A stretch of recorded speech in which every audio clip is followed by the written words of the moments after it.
There we go. That's the way that we should do it. And with that, I would like to thank everyone for coming today to our workshop with Jeff Mata. And I wanted to tell you just a little bit about Jeff and his affiliation here with the Rec Innovation Lab. He is a Miramar College alum, but maybe rather than me telling, Rechelle, would you like to actually introduce Jeff? Sure, Jeff, are you okay with me telling Yeah. them? Give it a whirl. So Jeff was a student in the DSPS High Tech Center at Miramar, and Jeff was studying accounting when you were at Miramar. Is that correct, Jeff? That is correct. Yep.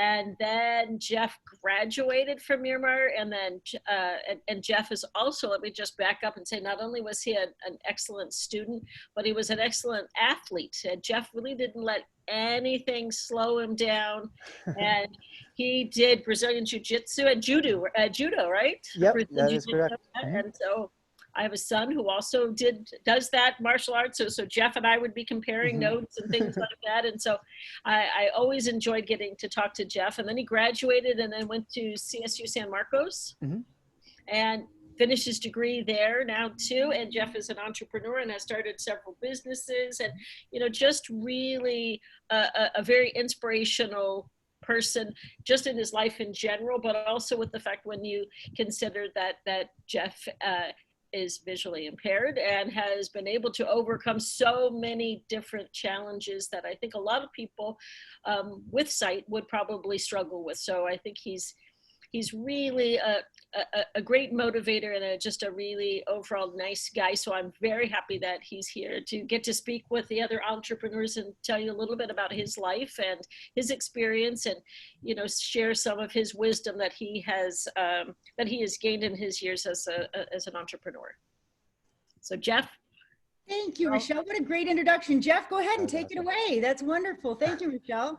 All right. Thank you, Rechelle, Tanya. Thank you, guys. Good afternoon, ladies and gentlemen. I just want to first start real quick with a quick visualization practice. Just a quick exercise that I'm going to ask you guys to do. And I'm going to ask you to close your eyes. So let's go ahead and let's all close our eyes real quick. And as you close your eyes, I want you to start to visualize yourself sitting on a sandy beach.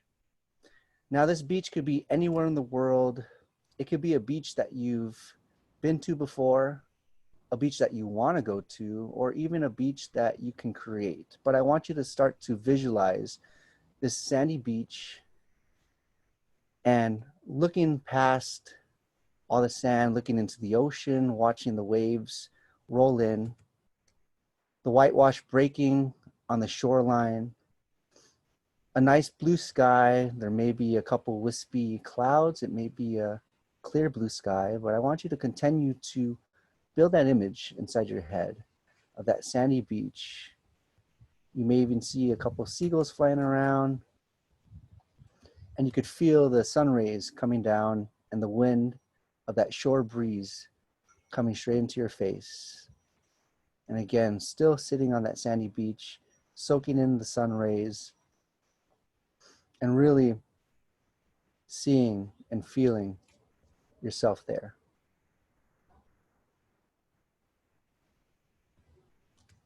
All right, let's go ahead and open our eyes. Now, how many of you had a clear vision? A clear vision of that sandy beach that we just went through just right now.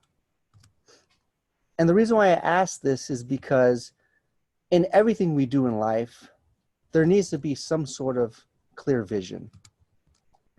Now, just a little background about myself. I was born and raised in Poway, California. It's a small city here in San Diego. It's often referred to the city in the country. And I did what most kids did growing up. Surfing, skateboarding, martial arts, wrestling, and boxing were some of my most favorite things I love doing. My childhood memories of doing all these different sports and activities, it was just so great. But unfortunately, on April 18th, 2008, I got a retinal detachment in my left eye from the boxing training and an inflammation called uveitis.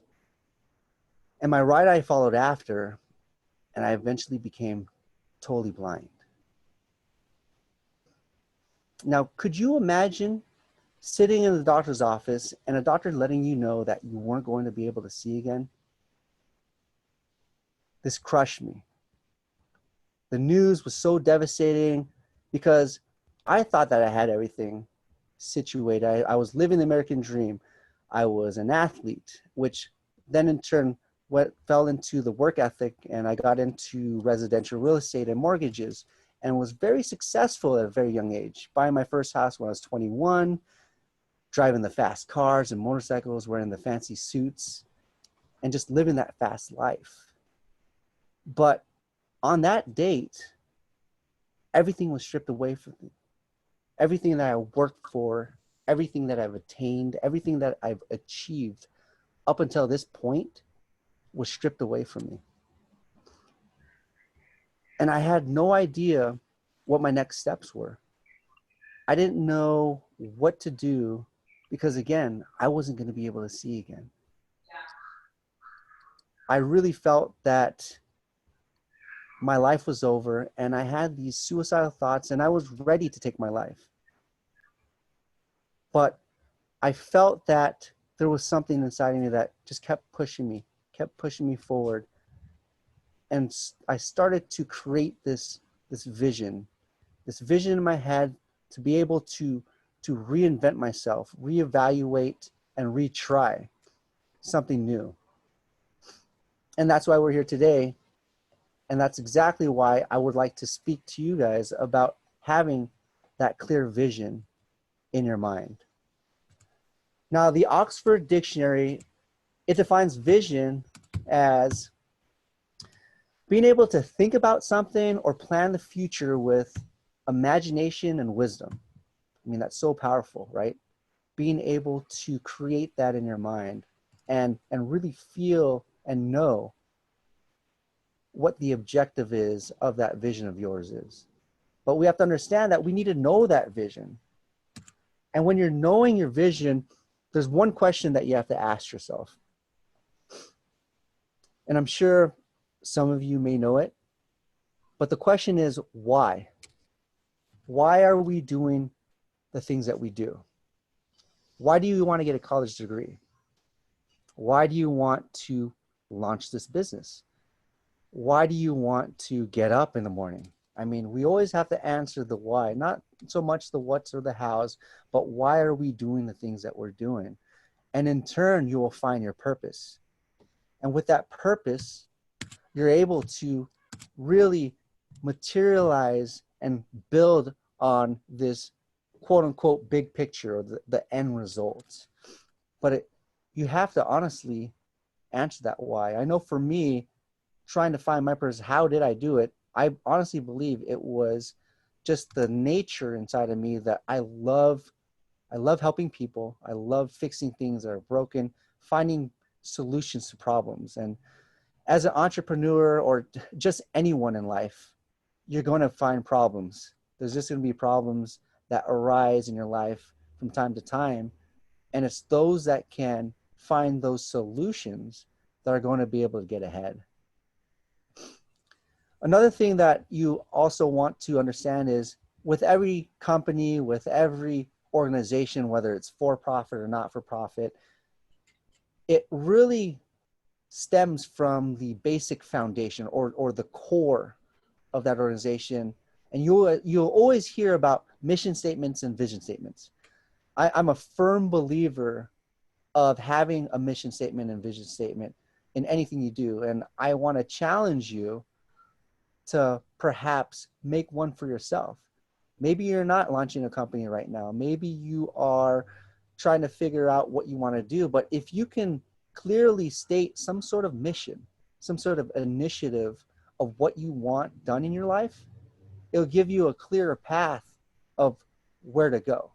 And I believe that some people get mission and vision statements kind of confused. But with that said, a mission statement is going to be what you set out to do, whether you're a company or an individual, what you set out to do. And in turn, if you are able to execute that correctly and successfully, then you have met your vision statement.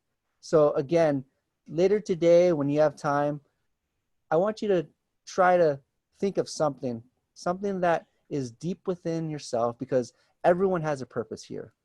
Here on this earth, everybody, each and every one of you, me, everybody has a purpose, but we need to find it, but it's literally within us. And if you're able to figure that out, again, you'll start to feel more fulfillment, and things will start to materialize in front of you. You'll start to see things kind of happen effortlessly. So at this moment, could you think about what your purpose is? Like, really think about it. And when you do, again, come up with that mission and vision statement, and you'll start to feel everything else kind of fall into place.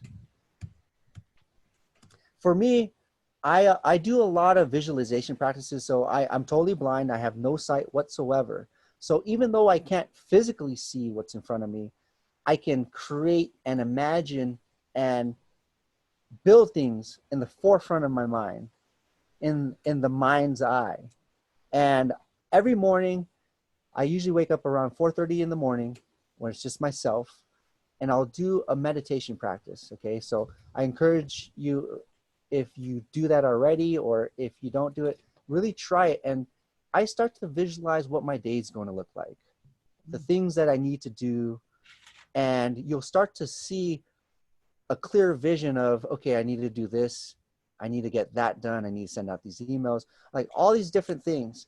And I feel that before you take any sort of technology or pick up your phone, this visualization practice is going to be so important for the success of your day, and again, for the success of really achieving and reaching those goals that you guys make in your life. Napoleon Hill, he's the author of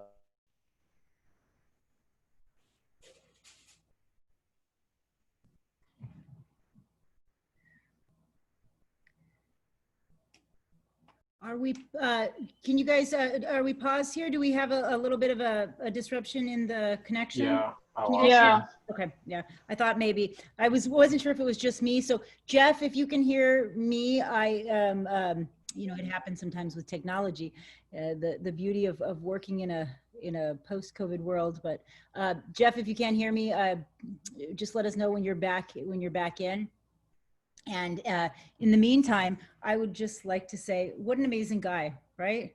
What an amazing speaker, what an amazing entrepreneur. So if you didn't hear, he's totally blind. And he is not just an entrepreneur, he's a serial entrepreneur. Jeff, can you hear me? Jeff, right now you are muted. We lost you there for just a little bit. Let me unmute your microphone. Can you hear me now? Yeah, I can hear you. Okay, yeah. So we got disconnected there for just a little bit. Oh, wow. Okay. So yeah, that's the technology, right? So sorry about that, but it looks like you're back. And so if you want to take it away again, okay. We got disconnected just about 2 minutes ago. So okay, 2 minutes ago. Okay, let me see here. Talking a little bit. Does anyone remember like the? You were talking about Napoleon. Napoleon Hill. Okay, Napoleon gotcha. Hill, yep. Okay, so just to backtrack, I'm talking about the whole visualization practices and really putting it in the forefront of your mind, because again, if you can visualize it, it can happen. And Napoleon Hill, the author of Think and Grow Rich, he said, whatever the mind can conceive and believe, it could achieve. And I'm a firm believer of that, because everything that I've created within the companies and the brands that I'm running right now, I was constantly thinking about. I was constantly pushing a clearer and clearer vision each and every day. And each day it just got clearer and clearer. And there you have it. It's literally right in front of me, and I'm actually doing it now. Because something always starts with an idea, and then you can start to build off of that and really make it something. Another thing that we have to understand is we need to know our timeline and milestones, meaning there's always going to be a point A to point B, a starting point to an ending point, whether it's a project, whether it's a business, whether it is school. And then you can start to pile different milestones within that starting point and that ending point. And I honestly feel that that is going to keep you on track with whatever thing that you want to do in life, whatever project, whatever business. It's just going to have that timeline and the milestones. So I'm guessing you're thinking to yourself, how do I know the timeline and milestones? How do I figure that out? Well, I'm glad you asked. You have to understand the timeline of the project. You really do. And when I say understand, you really have to know it from front to back, where it's so effortless. If someone were to ask you what you're doing or what you need to get done, you would know each and every step, every system of operations, you would have to really understand the process, right? You always hear about trusting the process. Is it time sensitive? What is our timeline on that? And again, what steps need to be done to get to the final point, that big picture. And with that said, we really need to have that laser focus, focusing on the system operations, focusing on the things that we need to get done and not skipping any steps. So if any of you are taking notes, I want you to write this down. PIE, P-I-E, PIE. Plan, implement, and evaluate. Plan, implement, and evaluate. And this is something that I use a lot of times, especially when I would, for example, when I launched my first startup company, I needed to understand what I wanted to do and really plan, implement, and evaluate each step. So when planning, when planning, again, when you know your vision, you're able to plan the proper steps to reach it, meaning you see the big picture and the whole process and roadmap on getting there. And you hear about SMART goals all the time. SMART goals this, SMART goals that. I believe the most generic reference is going to be specific, measurable, achievable, relevant, and has to have a time frame. Because we can all say, oh, I want to make $1 million. But that's just, it's so generic, right? But when you actually get specific and you have some sort of measurable, and then again, making it relevant, making it realistic, and having that time frame, you're able to then see the puzzle pieces and really start to put everything together. Once you plan, we need to implement. So each step we need to carry out, we're implementing exactly how we drew it out.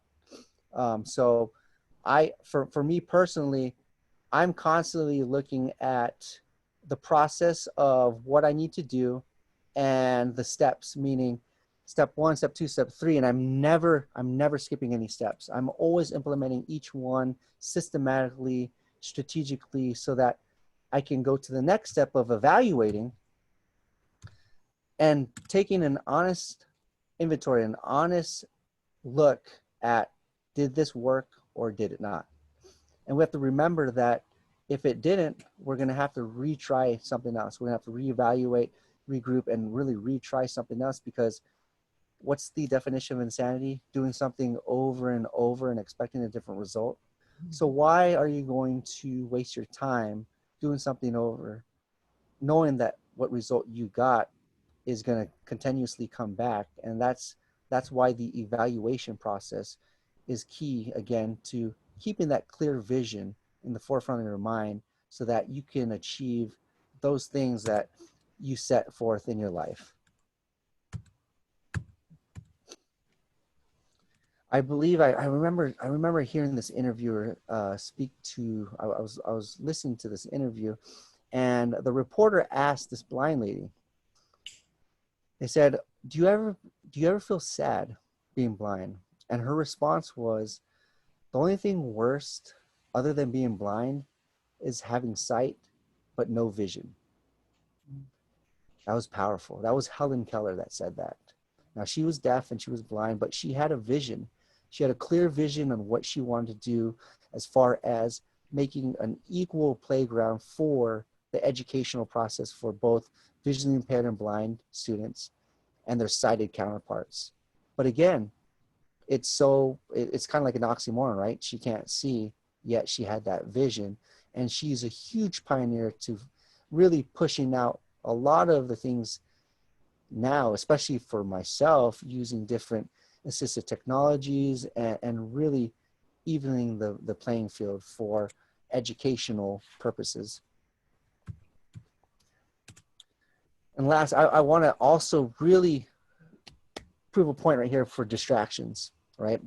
So we're constantly going to have distractions whether you like it or not. That's just life. I mean, you can get distracted. I think the number one distraction for someone sighted is motion. You'll notice if you see something kind of fly by you in your peripheral, you're going to be looking that way.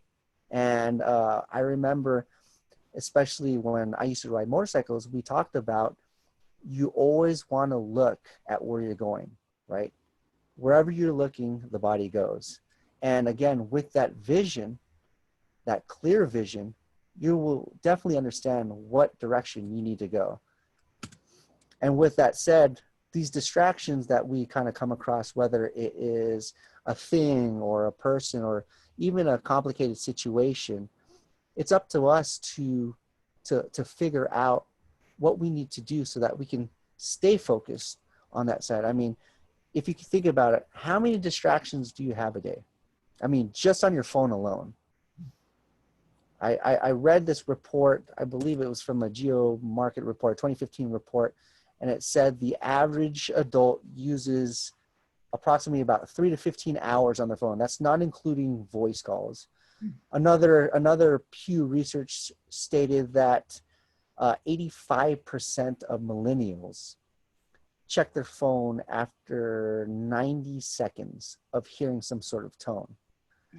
And I mean, it's possible. I know I do it myself. I'm guilty of it as well. But again, it's what we do with those distractions that will carry us out to, again, whether we get closer to that vision that we are putting in front of us, or if we get pulled back. I really, really believe that with a clear, with that laser focus I was talking about, those distractions that we go through, we're going to be able to manage things. And the thing that kind of is very unfortunate is life is full of distractions. So there's really no way that we can get rid of them. It's just, how are we going to stay focused? How are we going to let our mind drift off from that distraction, from, social media? We have like real and fake news. We have relational things, whether it's business, professional, or personal. I mean, it's just an endless amount of distractions that we have a day. But with a clear vision, it gives us a better chance to stay focused, not letting any distractions sway us off of our path. And again, keeping that forward progression, keeping that consistency, because whether it's good or bad, we are consistently what we do. So let me just go ahead and recap everything that we've gone over. We really need to know our vision, like really, really know our vision. And again, to do so, we need to be answering what question? Why? Why are we doing this? And really understand your purpose. Again, with the mission and vision statement, I really challenge each and every one of you to write one down for yourself. And it may change over time, but right now, if you can do that, it will make your vision a lot clearer. Again, with the visualization practices, I myself personally do a lot of meditation, but you can do it any way you can. You could do free writes, you can do visualization practices, you could do meditation, but I encourage each and every one of you to try that, especially in the morning before you even pick up a phone, before you check your messages or your emails or your Facebook or Instagram, whatever the case may be. Try it out. Do it for 5 minutes to 10 minutes and literally just sit in a quiet place and just start to create these pictures in your mind of what you want done throughout the day. And again, the different goals, whether it's short term, midterm, or long term, and really build that picture in the forefront of your mind. Then we have PI, right? Plan, implement, and evaluate. And then last but not least, those distractions.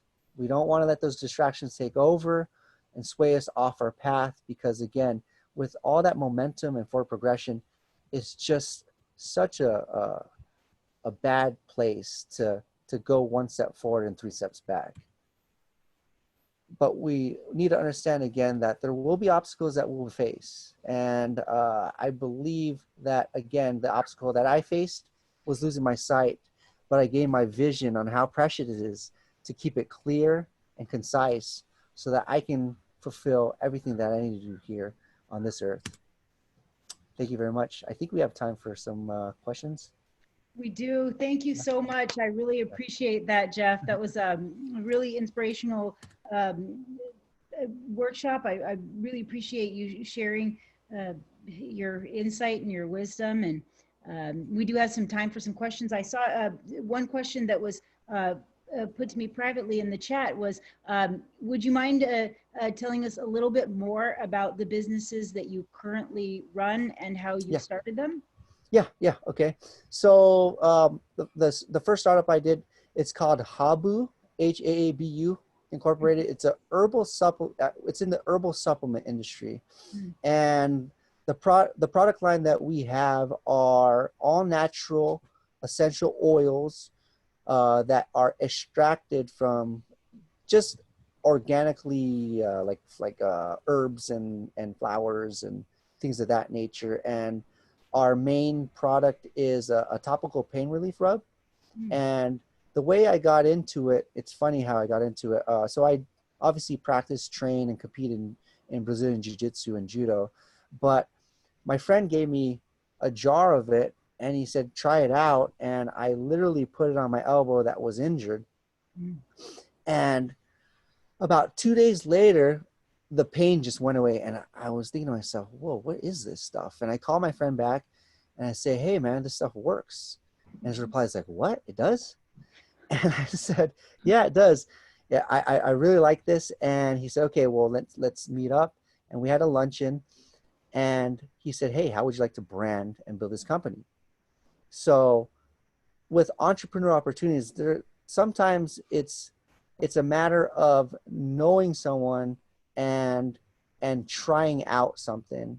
And then from there, if it's a good fit, then you may have the opportunity to actually make it a business. So with that said, we do e-commerce. It's not my strategy. When I was talking to, it's a 3-way partnership. When I was talking to the 2 other partners, I told them that I wanted to do more of an e-commerce to keep the overhead low and have retailers do wholesale agreements with us, and we use brand ambassadors to pump out the brand awareness of Haabu.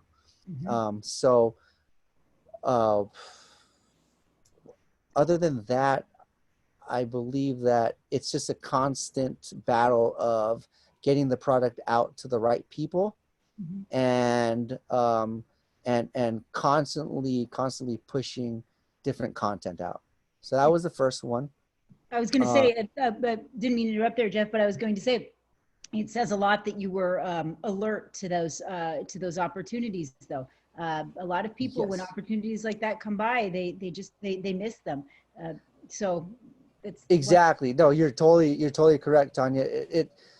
The thing, especially as an entrepreneur, is you have to identify these opportunities, and it could be from someone let's just say, let me see here. Let me use I'm going to use one of the businesses that I was looking up Okay. on your guys' incubator. Let's just take, okay, so Conversator, right?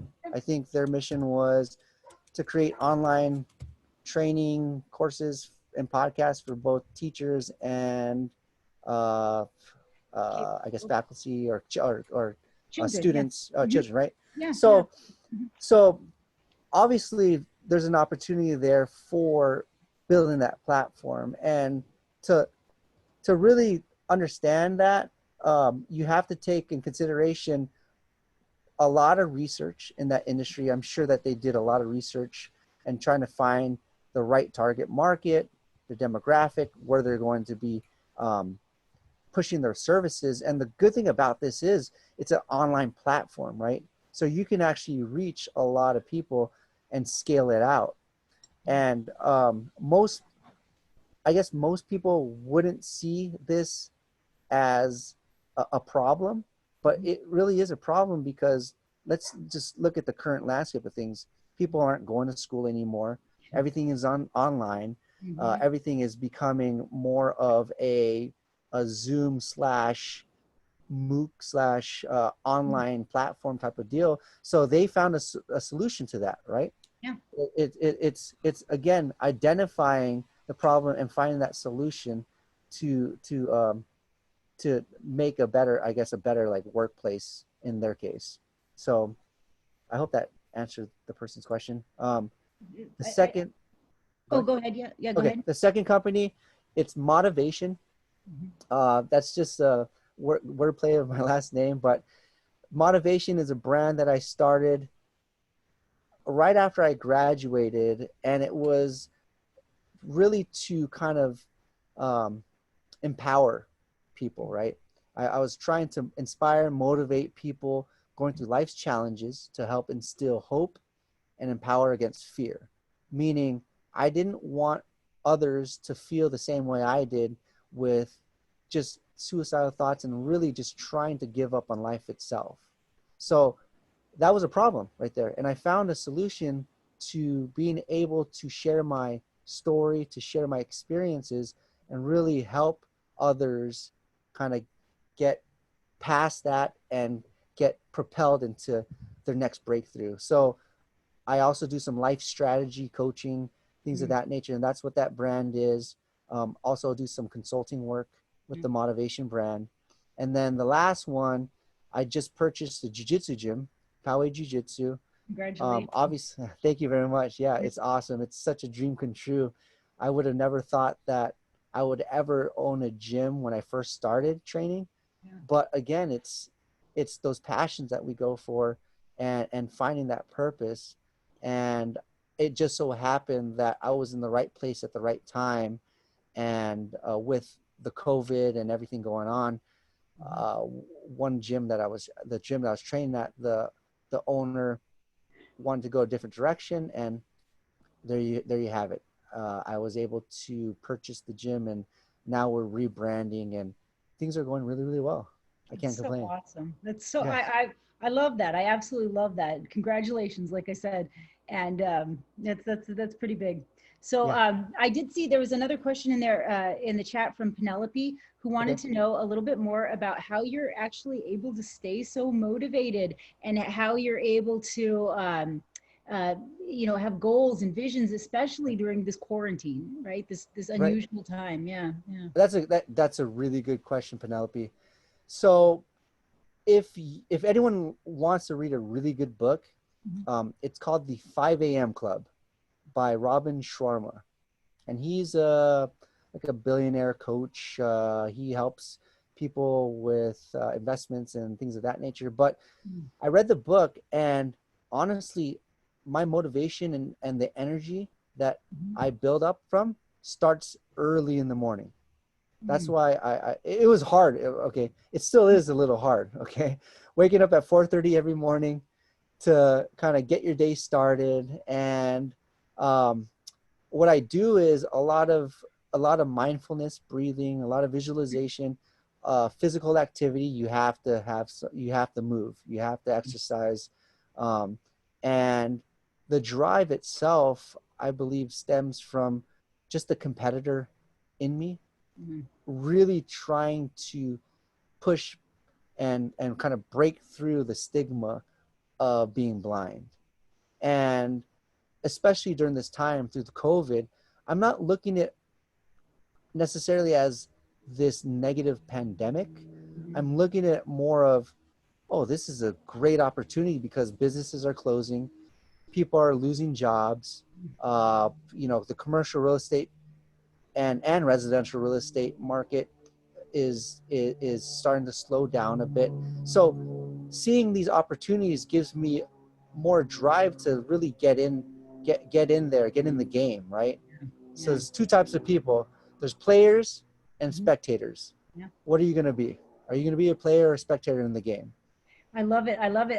It's so, you see things so entrepreneurially. Other people, they see problems, they see challenges, they see, things just falling apart. And entrepreneurs, all they see is opportunity, just all around them opportunity. So that's absolutely correct. Yes. Love it. Yeah. Awesome. So we have another question. Okay.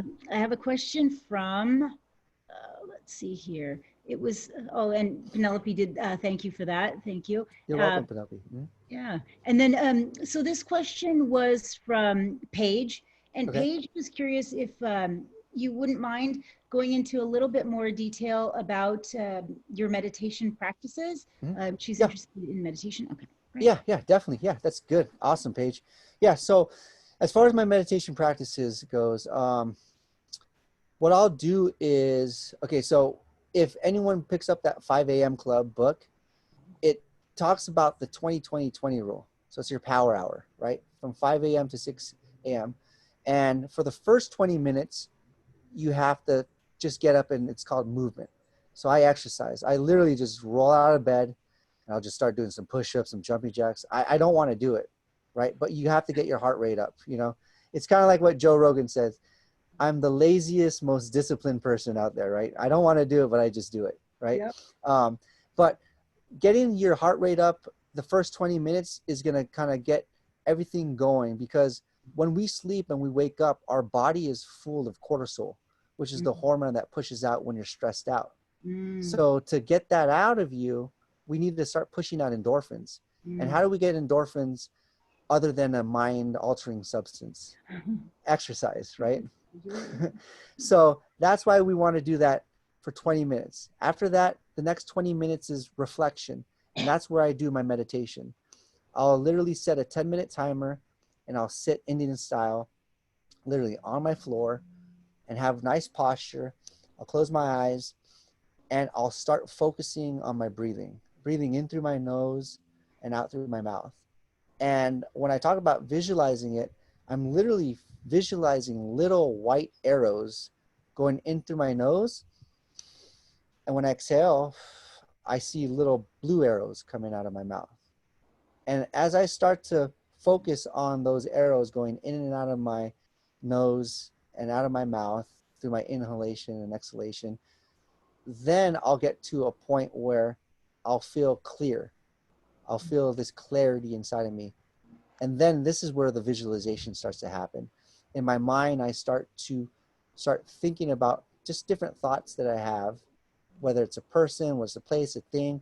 And every time something pops in my head, I'll just brush it off, meaning I'll see it and I'll brush it off, see it, brush it off, see it, brush it off. And then from there, you'll feel even more relaxed. And then I start to visualize, okay, what do I need to do today? Okay, I need to, send out that email to so-and-so. I need to review that contract or edit something. I need to figure out what I'm going to teach for class today at my at the Jiu Jitsu gym.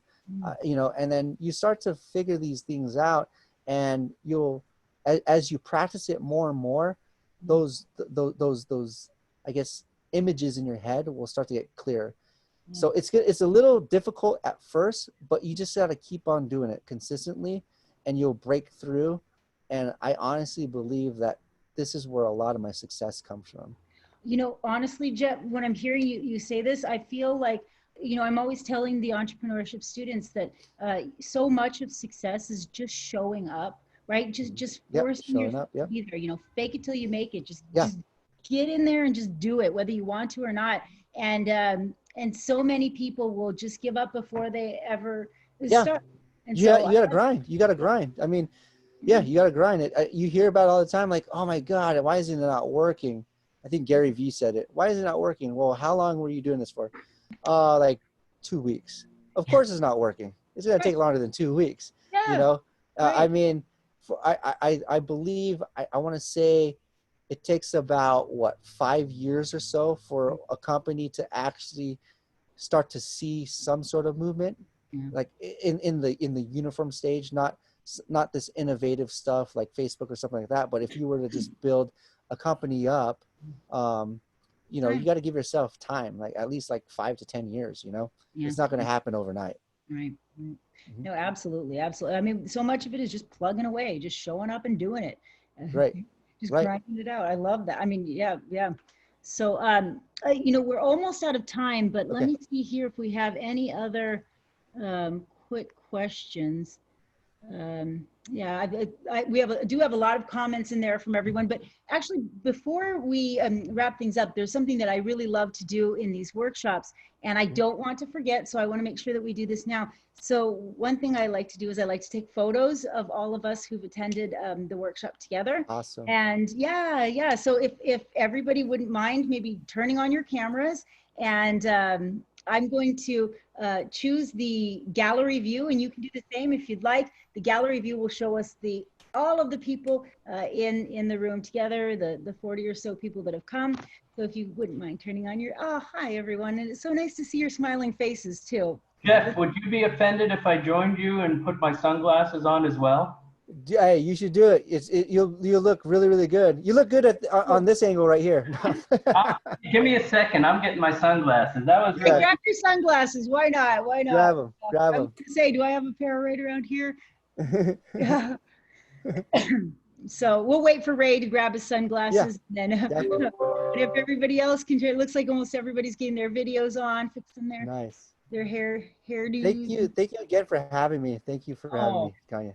Jeff, thank you so much. We really, really appreciate this. This is just amazing. So yeah, it's great having you.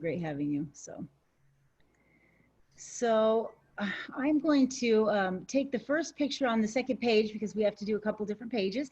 So if everyone who's here can, I know some people's cameras don't work, sorry, but that's all right. We'll get as many people as we can. And those of us who are here who want to smile, I'm going to do 3, 2, 1, and cheese. And then I'm going to take another photo over here. Oh, Jeff, your camera is not working great for me. Is it not? Hold on. Get rid of your camera. Let me see if I can get it to work again. Here. I had it working. It was working great the whole time, but why is it not working? Can you guys see his camera right now? No, it just disappeared on me. Huh? Is it not working? Can you hear me still? I can still hear you just fine, but I can't see your picture. Let me see here. Let me see if I can. Here we go. You know what I'll do is I'm going to stop the video and then turn the video back on. Maybe I can start the video. Okay. Yeah. See if that works. Okay. Oh, no, it doesn't seem to be working. No, terrible. Huh. I don't know why. Well, maybe we'll have to come back together again sometime to take a video. Terrible. So let's see. It says host has to disable video.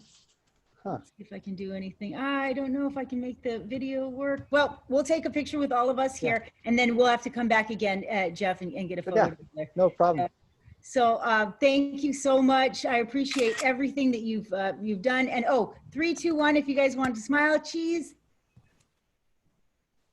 I'll just Photoshop you in, Jeff. Here it goes. Is this better? No, still not there. No? It looked like you did something that changed it, but it's still not there. Oh, okay. No worries. Technology issues. Yeah. So with that, though, I'd like you to, if you wouldn't mind taking us out, if you have a comment you want to leave us with, or. Okay. Well, something that I always say to everybody regardless of what you're going through, anything that you, I don't know exactly what Camera's anyone's back going on. There he is. Camera's on. Your Oh, is camera's it? on. Okay. Don't move, Jeff. Don't move. Hold still. Okay. We'll get a photo. Everybody stay still. I'm going to take a picture. Okay, everybody turn your cameras on quick, quick. 3, 2, and 1. Cheese. Okay, that worked. Awesome. All right, Jeff. So Yeah, so what I was saying was I'm not sure exactly what anyone's personal life is going through or anything like that. I just want to let you know that we are all created to become overcomers of anything that we do. I believe Dr. Randy Posh, the lecturer that wrote the book, the last lecture, said, the brick walls are put up for a reason. The brick walls aren't there to keep us out. The brick walls are there to give us a chance to show how badly we want something. So how bad do you want it? And again, let me leave you with this. Don't stop when you're tired. Stop when you're finished. that's great. That's beautiful. Thank you so much. Awesome, Jeff. Thank you. Thank you. Thank you. Always great to get to see you, Jeff.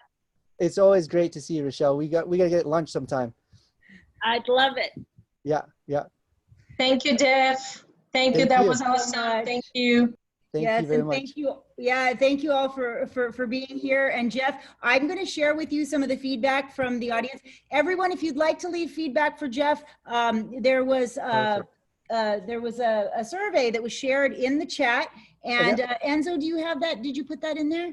Yeah, I just put in twice, so it should be there. In twice. So yeah, look at Enzo left it in there twice, and we'd love to hear your feedback, everyone. And yeah, have a great, wonderful rest of your week. And thank you again, Jeff, for being here. Thank you for having me. That's awesome. I honestly, if you guys need anything, just let me know. You know, you have my direct line. So yeah. Well, I'm going to take you up on that, just so you know. Yeah.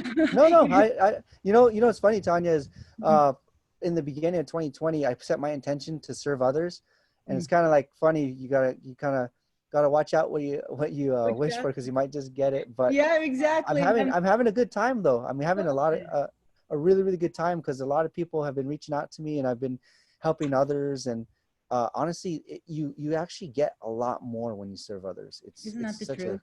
It's such a fulfilling thing, you know? Yeah. You get so much more when you give. And my mom always said, be careful what you wish for. Right. We'll definitely be reaching out to you again. Thank you all for being here. Have a great afternoon and a great rest of your week. Take care, everybody. Goodbye. Goodbye. Bye. And Bye, Jeff. Thank you. All right.